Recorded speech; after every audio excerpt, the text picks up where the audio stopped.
자, 오늘은 에스라 3장 전체를 설교하겠습니다.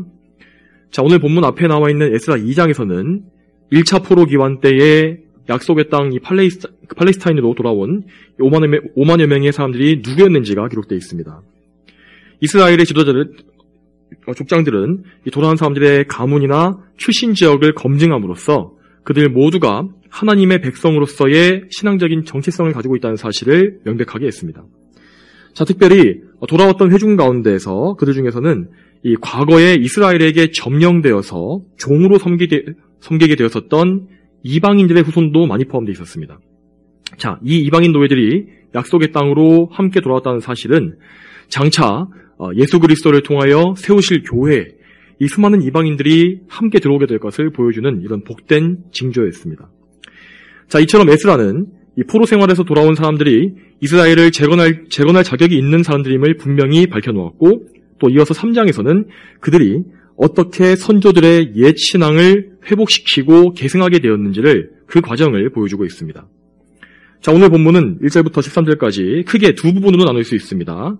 자, 먼저 1절부터 6절까지는 이스라엘 자손이 초막절을 지키고 또한 이제 그 매일마다 드리는 제사를 회복시킨 것에 대해서 기록되어 있고, 또 7절부터 13절까지는 성전의 기초를 놓은 과정에 대해서 또한 기록되어 있습니다. 자, 먼저 첫 부분을 보겠습니다. 첫 부분 1절 말씀에 이스라엘 자손이 각 성에 있은 지 7째 달이 되었을 때 백성이 일제히 예루살렘에 모였다라고 되어 있습니다. 자, 이스라엘 자손들은 각자 자기 조상의 성읍으로 돌아가서 거기에 거처를 정했습니다. 자, 그리고 7째 달이 되었을 때에 일제히 예루살렘에 모였다고 합니다. 자, 그들이 함께 모인 시기는 유대인의 달력으로 7월이었고 그 달의 이름은 티슈리라고 불렀습니다. 레위기를 보게 되면은 하나님께서 50년에 한 번씩 돌아오는 희년을 정하실 때에 이 7번째 달을 한 해의 시작으로 잡으시는 것을 볼 수 있습니다. 그래서 유대력에서는 7월이 새해의 시작이고 이 달의 첫날 초하루가 설날입니다. 자, 이 7월에는 1일에 그 첫날에 나팔절이 있었고, 그리고 10일 날에는 대속제일, 그리고 그 달의 15일부터 21일까지는 초막절이 이어지는, 그러니까 절기가 계속되어 있는 달이었습니다. 그래서 유대인들은 이렇게 절기가 많은 이 7월을 가장 거룩한 달로 이렇게 생각했다고 합니다. 이스라엘 자손들은 새해가 시작되는 때를 기준으로 해서 이들이 하나님을 섬기기 시작됐다는 이 사실은 그들이 하나님의 율법대로 하나님을 섬기는 신앙의 개혁을 올바르게 시작했다는 증거입니다. 자, 그들은 포로 시절에 바빌로니아에 살면서 그 땅의 문화, 이방의 문화대로 1월을 새해로 지켰을 것입니다. 그렇지만 고향으로 돌아온 후부터는 하나님의 절기를 지키기 위해서 모든 것을 이 달력부터 시작해서 성경 말씀대로 다 개혁하기 시작한 것입니다. 2장의 기록을 보게 되면은 그들이 대부분 예루살렘에서 그리 멀지 않은 근방에 거주했다는 것을 알 수 있습니다. 그래서 그들은 정해진 때가 되자 신속하게 예루살렘에 다 모일 수 있었던 것입니다. 자, 1절 말씀에서 일제히라는 단어의 이것의 원어는 마치 한 사람처럼 이라는 의미를 담고 있습니다. 자, 이 말은 그러니까 이스라엘 백성들이 하나님을 섬기는 이 마음에 얼마나 한 마음으로 뭉쳤는지를 잘 말해주고 있는 것입니다. 이처럼 성령께서는 이스라엘의 신앙적인 개혁과 재건 사업에 함께해 주셔서 백성들의 마음을 움직이시고 영적인 부흥을 일으켜주신 것입니다. 자, 2절을 이어서 보게 되면은 이스라엘 백성들이 함께 모여서 무엇을 했는지가 기록되어 있습니다. 자, 그들은 모세 율법에 기록된 대로 번제를 드리기 위해서 먼저 제단을 쌓았다라고 합니다. 자, 즉 그들은 모이자마자 하나님을 예배하기 위한 준비를 한 것입니다. 자, 우리가 예배를 드릴 때에 예수님의 중보에 의지해서 하나님께 나아가지 않습니까? 이것과 마찬가지로 이스라엘 백성들은 예수님의 모형인 희생제물을 번제로 드림으로써 하나님을 섬기기 위해서 먼저 제단을 쌓은 것입니다. 자, 그런데 여기에서 중요한 것은 그들이 하나님의 사람 모세의 율법에 기록된 대로 이 모든 일을 행했다는 것입니다. 자, 이 책을 기록한 에스라는 이 하나님의 사람 모세라고 강조해서 말함으로써 백성들이 하나님을 섬기는 일의 기준을 다른 것이 아니라 하나님께 두었다는 사실을 분명하게 밝히고 있습니다. 자, 율법에 따르게 되면은 이 하나님을 섬기는 제단, 이 제단을 쌓을 때에는 이것을 흙으로 쌓든지 아니면은 철 연장으로 다듬지 않은 자연석을 쌓아서 만들라고 되어 있습니다. 그러니까 이 말은 사람이 고안하고 다듬어낸 방법으로 하는 것이 아니라 하나님께서 정하신 하나님께서 기뻐하시는 방법대로 하나님을 섬기라는 의미를 담고 있는 것입니다. 자, 그런데 이렇게 쌓게 되면은 분명히 외향적으로는 이 제단의 모양은 매우 투박하고 볼품이 없었을 것입니다. 실제로 그렇기 때문에 열왕기하 16장을 보게 되면은 유다의 악한 왕, 12대 왕이었던 아하스가 다마스커스에 갔다가 이방신의 화려한 제단을 보고 나서 그 모양을 본떠서 하나님의 제단을 다시 만들어버린 그런 사건이 나와 있기도 합니다. 자, 그렇지만 참된 이스라엘의 백성은 이 사람의 지혜에 의지하지 않고 사람의 취향에 따르는 것이 아니라 하나님께 순종하는 일에만 힘써야 했습니다. 외적인 것을 보고 뭔가 초라하다고 불평하는 것이 아니라 눈에 보이지 않는 영적인 하나님, 그분을 영적으로 바라보면서 기뻐하는 것이 그들의 참된 신앙이었습니다. 자, 이제 3절로 넘어가겠습니다. 3절에 그들은 그 땅에 있는 백성들을 두려워하여 제단을 그 터 위에 쌓았고 그 위에 아침 저녁으로 여호와께 번제를 드렸다라고 되어 있습니다. 자, 이스라엘 자손들은 하나님을 섬기는 일에 큰 열심을 내긴 했습니다. 그렇지만 여전히 그들의 마음속에는 인간적인 불안감과 근심과 걱정이 많았던 것 같습니다. 자, 그들이 돌아온 곳은 그들의 이 선조들의 옛 고향이긴 했습니다. 그렇지만 남유다 왕국이 완전히 멸망한 지가 벌써 50년이 넘게 흘렀고, 자, 그러는 사이에 그곳에 사마리아인들을 비롯해서 다수의 이방인들이 들어와 있었기 때문입니다. 자, 이어지게 되는 사장을 보면 알 수 있지만은 예루살렘을 둘러싸고 있었던 이방인들은 이스라엘 백성들과 그들이 하는 성전 재건 사업을 매우 싫어했기 때문에 언제든지 그들을 회방하고 공격할 가능성이 있었습니다. 자, 물론 유대인들은 이 고레스 왕, 이 페르시아의 대왕인 고레스의 명령과 조서를 가지고 성전을 재건할 권리를 갖고 있었습니다. 그렇지만 이 예루살렘이라는 곳은 고레스 왕의 통제가 곧바로 미치기에는 너무나 먼 것이었기 때문에 그들은 그것만을 믿고 있을 수가 없었던 것입니다. 그래서 이스라엘 백성들은 그 땅의 백성들을 두려워하는 마음을 가지고 있었습니다. 자, 그러나 그들은 두려워하는 마음 때문에 위축되어서 하나님 섬기는 일을 포기하진 않았습니다. 그들은 오히려 두렵고 불안했기 때문에 하나님을 더 찾기 위해서 제단을 쌓았습니다. 자, 그들이 이 제단을 그 터 위에 쌓았다라고 했는데, 자, 그 터는 어디입니까? 바로 솔로몬의 성전이 서 있었던 바로 그 성전산을 말하는 것입니다. 그 산은 원래 아브라함이 이삭을 하나님께 제물로 바치려고 했던 그 모리아 산이었습니다. 그 산 위에서 이스라엘 백성들은 아브라함을 부르시고 그에게 복을 주셔서 하나님의 백성인 이스라엘을 일으키신 여호와 하나님, 그분께 그 산에서 의지한 것입니다. 그들은 하나님께 의지함으로써 용기를 내어서 이 제단을 쌓았고, 먼저 아침 저녁으로 여호와께 번제를 드렸다고 합니다.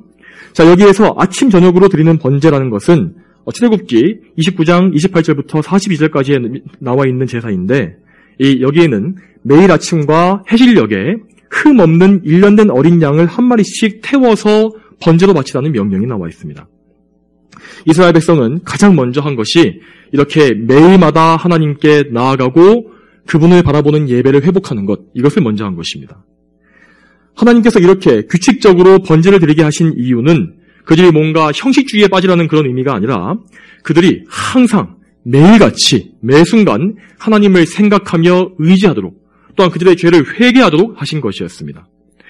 우리 역시 마찬가지로 이들과 같이 매일 매순간 하나님을 찾고 의지해야 합니다. 자, 번제로 드려진 어린 양이 예표하는 분은 바로 우리 주 예수 그리스도십니다. 우리는 날마다 예수님을 바라보면서 우리의 죄를 회개하고 하나님과 누리는 화목함에 감사하며 기뻐하는 마음을 늘 가지고 있어야 합니다. 우리는 늘 이 규칙적인 가정 예배와 또한 시시때때로 기도하고 하나님을 생각하는 것, 이런 것을 잘해야 됩니다. 이런 것들이 쌓여가면서 우리는 점점 더 하나님께 가까이 나아가게 되며, 또한 하나님을 가까이 할수록 그분의 아들이신 예수님을 더 닮아서 더욱더 거룩한 삶을 살 수 있게 되는 것입니다. 자, 4절을 보게 되면은, 자, 이렇게 매일 드리는 번제가 회복되고 나서 이스라엘은 먼저 하나님의 절기를 지키게 되었습니다. 자, 이들이 모였던 7월은 아까 말했듯이 유대인들의 새해입니다. 그리고 그 새해의 가장 큰 명절은 초막절입니다. 이 초막절은 유대인들에게 6월절 그리고 77절과 함께 유대인의 3대 절기 중에 하나로서 이스라엘이 출애굽을 한 뒤에 광야에서 거주했던 그 시대를 기념하고 하나님의 은혜를 찬양하는 그런 의미를 가지고 있습니다. 자, 포로 생활에서 돌아온 백성들이 이 처음으로 맞았던 절기가 이 초막절이라는 이 사실은 그들이 바빌로니아에서 포로에서 복귀한 이 사건이 제2의 출애굽 사건과 같다는 것을 의미하는 것입니다. 자, 비록 그들은 출애굽 때와 같이 완전한 자유를 누리는 것은 아니었지만은 하나님의 은혜를 분명히 받고 있었습니다. 그래서 이스라엘 백성들은 예루살렘에 초막을 지어놓고 생활하면서 그 가운데 매일마다 많은 수의 제물로 하나님께 제사 올리는 일을 이 절기를 기쁨으로 지킨 것입니다. 자, 이외에도 5절을 보게 되면 그들이 율법을 따라서 하나님을 섬기는 방법을 정말로 철저히 치밀하게 다 지켰다는 사실을 알 수 있습니다. 자, 이처럼 참된 믿음은 자, 우선적으로 말씀을 따라서 하나님의 계명을 따라서 그 기초와 뼈대를 세워야 한다는 것을 우리는 알 수가 있는 것입니다. 이렇게 하나님의 명령에 법에 철저히 순종하는 가운데에서 그들은 형식주의와 율법주의에 빠지지 않았다는 것을 또한 알 수 있습니다. 어디서 알 수 있습니까? 5절 마지막에 여호와께 대한 자원 예물을 기쁘게 드렸다 한 것을 보시기 바랍니다. 자, 여기 나오는 이 자원 예물은 말 그대로 율법에 정해지지 않은 개인이 기쁨으로 자유롭게 드리는 예물을 말하는 것입니다. 이스라엘 백성들은 수십 년 만에 하나님의 절기를 지키게 된 기쁨에 가득 차 있었습니다. 또한 그들 대다수는 난생 처음으로 절기를 지키게 된 기쁨에 또한 가득 차 있었던 것을 알 수 있었습니다. 자, 이렇게 성령께서 임하시고 신앙의 부흥이 시작될 때에 교회는 이런 큰 영적 기쁨과 즐거움을 경험하게 되는 것입니다. 여러분, 우리 역시 물론 부흥의 때도 이렇게 해야겠지만은 평상시에도 이렇게 항상 하나님을 섬길 때에는 기쁨이 있어야 합니다. 우리 자신을 돌아보아서 특히 우리가 이렇게 예배 드릴 때에 정말 기쁨과 감사함을 가지고 있는지를 점검해야 하는 것입니다. 하나님께서는 우리의 외양이 아니라 우리의 중심을 보십니다.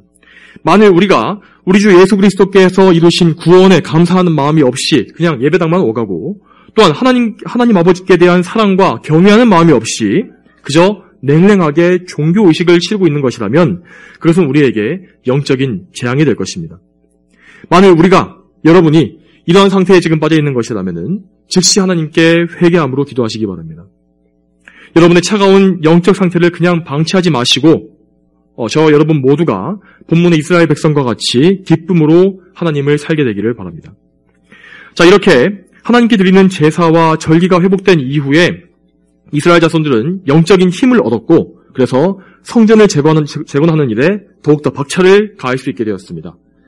자, 이제 7절부터는 이스라엘 자손들이 무너진 성전을 재건하기 위해서 재료를 모으고 기술자를 고용해서 그리고 공사를 시작하고 마침내 그 기초가 닦이는 그 과정에 대한 말씀이 나옵니다. 자, 7절 말씀에 그들이 석공들과 목수들에게는 돈을 주고 시돈 사람들과 두로 사람들에게는 먹을 것과 마실 것과 기름을 주어서 페르시아 왕 고레스가 그들에게 허가한 대로 백향목을 레바논에서 요빠 해변까지 운반하게 하였다. 자, 구약 성경의 이 역사서를 쭉 읽어보신 분들께서는 이 구절을 읽었을 때에 곧바로 솔로몬 왕이 성전을 건축한 그 사건과 겹친다는 것이 아마 떠오르실 것입니다. 이스라엘 백성들은 과거에 선조들이 했던 방식, 그들이 이 성전을 지었을 때 했던 방식을 그대로 따라서 성전 건축에 필요한 것들을 구비한 것입니다. 이번에 재건되는 성전은 그 위치와 또한 건축되는 방식에 있어서도 무너져버린 옛 성전과 연결되어 있는, 그러니까 영적인 정통성을 가진 성전이 되어야 했기 때문입니다. 자, 이어서 8절과 9절을 보게 되면은, 자, 공사가 시작된 것이 예루살렘에 있는 하나님의 전에 도착한 지 2년 2개월 만이라고 하였습니다. 자, 그들은 정말 열심히 이 성전을 짓기 위해서 최선을 다하고 있었습니다. 그렇지만 인원이나 비용이나 모든 면에서 힘에 부쳤기 때문에 재료를 모으는 데에만 많은 시간이 소요돼 버린 것입니다. 자, 분명히 방법상으로는 솔로몬 성전의 예를 따랐습니다. 그렇지만 여건에 있어서는 비교도 할 수 없는 큰 차이가 있었습니다. 자, 솔로몬 왕은 아버지 다윗 왕이 다 마련해 놓은 재료를 가지고 공사를 시작한 것입니다. 그렇지만 지금 이스라엘 백성들은 스스로 일일이 재료를 마련해야 했기 때문에 2년이 넘는 이런 긴 시간이 소요된 것입니다. 자, 아무튼 이렇게 재료가 다 모이게 되자 지위 고하를 막론하고 예루살렘에 돌아온 모든 사람이 함께 공사를 시작했습니다. 자, 비록 속도는 느렸지만은 그들은 날마다 하나님을 예배하는 가운데 성전을 재건하려는 열망을 계속 불태운 것입니다. 자, 구약시대의 성전은 하나님께서 그분의 백성 이스라엘과 함께 하신다는 상징이었고 또한 하나님의 백성이 하나님께 나아갈 수 있는 통로이기도 했습니다. 죄인인 인간이 제물의 피로써 하나님의 용서를 얻고 제사장을 통해서 하나님께 제물을 드리는 것, 이것이 구약시대에 허용된 예배의 방법이었습니다. 또한 구약시대에도 영적으로 거듭난 모든 성도들은 다 이 성전의 제사를 통해서 장차 오실 메시아를 바라보고 그분을 믿은 것입니다. 그래서 구약시대에 하나님을 사랑했던 모든 사람들은 이 성전에 나아가기를 크게 사모했던 것이고, 그래서 이렇게 성전을 재건하는 일도 열심을 내었던 것입니다. 자, 이렇게 모든 백성이 한 마음으로 공사에 참여하는 가운데, 자, 그 감독 역할은 20세 이상의 레위 사람들이 맡았다라고 되어 있습니다. 레위인들은 이 성전을 잘 아는 사람들로서 성전의 설계와 공사 진행을 도맡았고, 또한 일꾼들이 지치거나 또한 이방인들을 두려워하는 마음을 가지지 않도록, 그런 두려움과 공포에 빠지지 않도록 격려하는 역할도 도맡았습니다. 자, 그들은 또한 일꾼들에게 역할을 분담해주고 그들의 질서를 유지하는 역할도 했습니다. 자, 이와 같은 역할은 오늘날의 교회에서 목회자들이 하는 역할과 비슷합니다. 신약시대의 교회는 예수 그리스도를 머리로, 그래서 그분이 세우신 사역자들을 통해서 말씀을 듣고 질서를 유지하도록 이루어져 있는 것입니다. 신약성경에는 교회 안에서 성도들이 서로 사랑하며 또한 교회를 위해 희생하고 질서 있게 교제하라는 그런 권면이 많이 나와 있습니다. 대표적으로 빌립보서 2장 14절에 이렇게 나와 있습니다. 너희는 모든 일을 불평과 분쟁이 없이 하여라 하셨고, 골로새서 3장 13절에는 누가 누구에게 불평할 일이 있더라도 서로 용납하고 서로 용서하여라. 주께서 너희를 용서하신 것 같이 너희도 그렇게 하여라 라고 하셨습니다. 또한 고린도전서 14장에는 하나님은 무질서의 하나님이 아니시고 화평의 하나님이시니 모든 것을 적절하게 하고 또 질서 있게 하여라 라고 명령하시는 것을 볼 수 있습니다. 성도 여러분, 우리는 이렇게 신약 성경의 명령처럼 서로 사랑하는 가운데 서로 용서해주고 또 덮어주며 하나님을 경외하는 가운데 질서 있게 불평함이 없이 모든 일을 감당할 수 있어야 합니다. 우리가 섬기는 교회는 예수 그리스도의 몸이라고 하였습니다. 그래서 우리 모두는 저마다 우리 주님의 몸을 섬기는 중대하고 막중한 사명을 맡은 것입니다. 그러므로 할 수 있는 한 주님을 많이 섬기기를 힘쓰시고 또한 그 섬기는 모든 일에 인내와 사랑과 말씀에 충성하는 것을 더하시기 바랍니다. 그러한 성도들이 교회에 많아질 때에 하나님께서는 그 교회에 더 큰 축복과 영적인 선물들을 많이 더해 주실 것입니다. 자, 이제 10절로 넘어가겠습니다. 10절부터 13절까지는 마침내 성전의 기초가 놓여진 사건과 그리고 그 성전의 기초가 놓여진 사건을 축하하는 행사가 열린 것을 또한 기록하고 있습니다. 10절을 먼저 보게 되면은 여기서도 이스라엘 백성들은 옛 선조들의 예배 방식을 그대로 계승하고 있는 것을 볼 수 있습니다. 제사장들은 정중하게 예복을 차려입고 섰고, 그래서 이스라엘 왕 다윗의 규례대로 여호와를 찬양했다라고 합니다. 자, 그들은 정말로 신중하게 또한 열심으로 하나님의 말씀과 신앙 선조들의 모범을 따르고 있는데, 자, 그 이유는 그들 자신이 왜 하나님께 징계받았었는지 그 이유를 그들이 잘 알고 있었기 때문입니다. 그들은 그들의 이 남유다의 조상들이 어디에서 걸려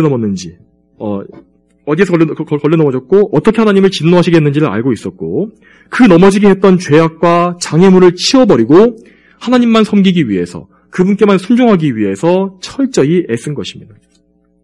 자, 이어서 11절에 그들은 이렇게 찬송하고 있습니다. 여호와는 선하시며 이스라엘을 향한 여호와의 인애가 영원하시다.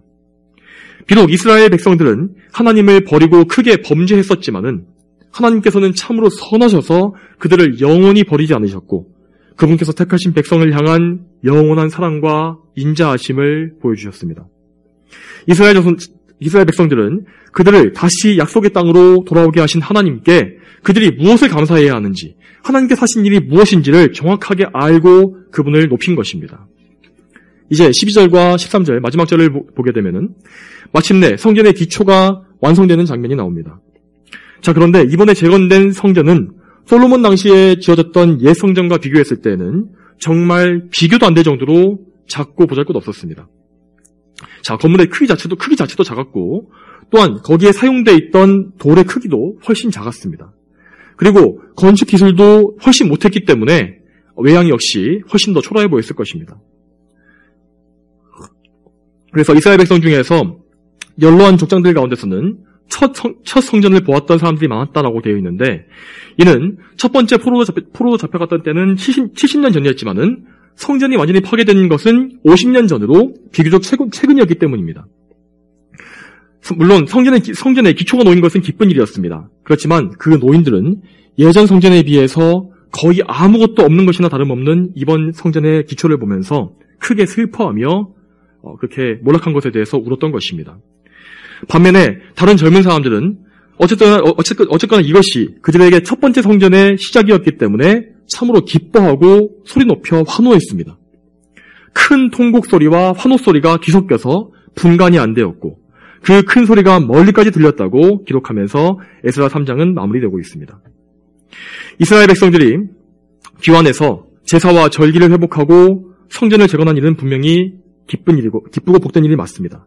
그러나 3장의 마지막인 12절과 13절을 보면 슬픔과 기쁨이 뒤섞여서 뭔가 모르게 혼란스럽고 그래서 명예나 영광과는 거리가 먼 이런 상황이 만들어지는 것을 볼 수 있습니다.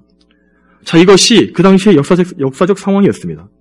백성들은 어떻게든 옛 신앙을 계승하고 다시금 택함받은 민족의 영광을 되살리기 위해서 애썼지만은 도무지 옛 영광은 그대로 회복되지 않았고 초라함을 감출 수가 없었습니다. 자, 그 이유는 이 시대가 바로 구약 시대의 마지막 때였고 점차 예언의 완성이신 예수 그리스도의 탄생과 가까워지는 시대였기 때문이었습니다. 아시다시피 구약의 모든 제사와 성전 등은 예수님과 그분의 사역을 미리 보여주는 모형에 지나지 않았습니다. 그래서 그 모형의 원형이신 예수님께서 가까이 오실수록 그 모형들은 점점 더 그 빛을 잃고 축소될 수밖에 없었던 것입니다. 하나님께서는 그래서 그 시대의 참된 성도들이 화려한 건물이나 큰 규모의 제사를 보면서 기뻐할 것이 아니라 장차 새 언약의 창시자로 오실 메시아를 고대하게 되기를 원하신 것입니다. 물론 이스라엘의 이 연로한 족장들은 물론 믿음을 가지고 있었습니다. 그렇지만 두 번째 성전의 이 외양, 겉으로 드러나 보이는 모습만을 보고 크게 실망한 것입니다. 그러나 그들은 그럼에도 불구하고 영적인 눈을 가지고 이 모든 일들이 필요 없도록 만드실 영원한 구원자 예수님을 바라보아야만 했습니다. 자, 그러면 성도 여러분, 오늘 말씀에서 우리는 어떤 교훈을 얻을 수 있습니까? 먼저 우리는 성경 말씀을 따르는 신앙을 가져야 할 것을 배울 수 있습니다. 이스라엘 백성들은 아브라함에게서 이삭과 야곱의 12지파 그리고 다윗 왕조로 이어진 하나님의 언약과 참된 신앙을 기억했고 거기로 돌아가기를 애썼습니다. 또한 그들은 구약시대에 하나님을 섬기는 방법으로 주어졌던 모세의 율법을 따라서 제사를 회복하고 성전을 다시 재건하려고 애썼습니다. 자, 이 모든 것은 사람의 취향과 주관에 따른 것이 아니라 그들에게 계시된 객관적인 하나님의 말씀을 따라서 행한 것이었습니다. 여러분, 우리 역시 이와 동일한 신앙을 가져야 합니다.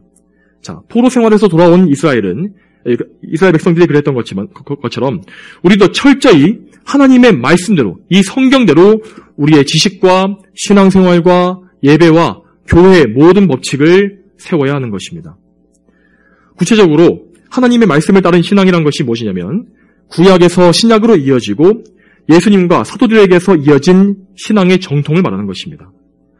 자, 특히 우리 개신교인들은 이 사도들의 신앙이 이 신약 성경에 말하는 이 복음이 종교 개혁자들을 통하여서 계승되었다는 사실을 반드시 기억해야 합니다. 그렇기 때문에 우리는 성경을 항상 열심히 읽고 연구하는 가운데 말씀을 붙잡는 가운데 그 성경을 바르게 해석한 종교 개혁자들과 그 후예들의 신앙 유산을 함께 공부해야 하는 것입니다. 여러분, 우리의 신앙은 갑자기 하늘에서 뚝 떨어진 것이 아니라 역사상 모든 성도들이 공유하고 발전시켜온 역사적인 신앙입니다. 우리는 이 사실을 반드시 기억해야 할 것입니다. 여러분, 이 세상은 점점 더 종교다원주의와 종교 통합으로 흘러갈 것이기 때문에 교회 안에도 지금보다 비교할 수 없이 점점 더 혼합주의의 오염과 세상의 더러운 것들이 점점 더 많이 들어오게 될 것입니다. 교회를 파괴하는 배교자들은 세상 여기저기서 좋아 보이는 것들, 사람의 취향을 따라서 좋아 보이고 사람들 만족시킬 수 있는 그런 모든 것들을 가져다가 교회 안에 도입해놓고 또한 이 사람 저 사람의 모든 생각을 다 인정해주고 그들을 만족시키는 것을 교회에다가 갖다 놓고 있습니다. 하지만 그것은 결코 성경적인 신앙이 아닙니다. 우리의 신앙이 성경 말씀과 건전한 신앙 고백에 부끄러움이 없다면은 결코 물러서지 말고 타협하지 말아야 할 것입니다. 항상 그 사실을 우리는 기억해야 할 것입니다. 또한 오늘도 우리는 이 본문 말씀을 통해서 우리 주 예수 그리스도를 바라보는 믿음을 굳세게 해야 합니다. 이스라엘 백성들은 성전을 통하여서 하나님께 나아가는 것에 대해서 큰 열망을 가지고 있었습니다. 자, 그 이유는 하나님께서 그들에게 성전과 제사장과 제사 제도를 주셔서 죄를 씻고 하나님께 나아갈 수 있는 방편을 허락하신 것이기 때문입니다. 이처럼 구약의 희미한 빛 가운데서 그들은 멀리 보이는 빛이신 구원자 예수님을 성전 제도와 제사를 통해서 바라보고 믿은 것입니다. 자, 그러나 지금 우리는 예수 그리스도를 통하여서 하나님께 직접 나아갈 수 있는 특권을 누리고 있습니다. 우리에게는 눈에 보이는 성전이 필요 없으며 그리스도의 몸된 교회의 지체가 되어서 하나님을 직접 섬기고 있는 것입니다. 성도들은 한 사람 한 사람이 모두 왕 같은 제사장이라고 말씀하셨습니다. 우리 주 예수님께서 하나님과 우리 사이에 막힌 담을 헐어버리셨기 때문에 우리는 모두 다 대제사장과 같이 하나님 앞에 나아갈 수 있게 된 것입니다. 그러므로 우리는 이 놀라운 은혜와 특권에 항상 감사해야 합니다. 또한 우리는 우리에게 예수님을 통하여서 큰 은혜를 베푸신 하나님을 늘 사모하고 그분을 갈망해야 합니다. 세상에 대해서 갈망하는 우리 육신의 정욕을 부인하고 나의 욕심을 다 부정해버리고 하나님을 바라는 데에 우리의 마음의 모든 것을 다 쏟아 부어야 하는 것입니다. 자, 여러분, 그러면 우리는 어떻게 하나님을 가까이 할 수 있습니까? 우리는 우리의 대제사장이신 예수 그리스도께만 의지해야 합니다. 우리는 예수님께서 어떤 일을 하심으로써 우리가 하나님 앞에 나아갈 수 있게 되었는지를 늘 생각해야 하는 것입니다. 그러므로 우리는 늘 예수님의 십자가를 생각하고 그 십자가에서 그분이 흘리신 보혈을 생각해야 합니다.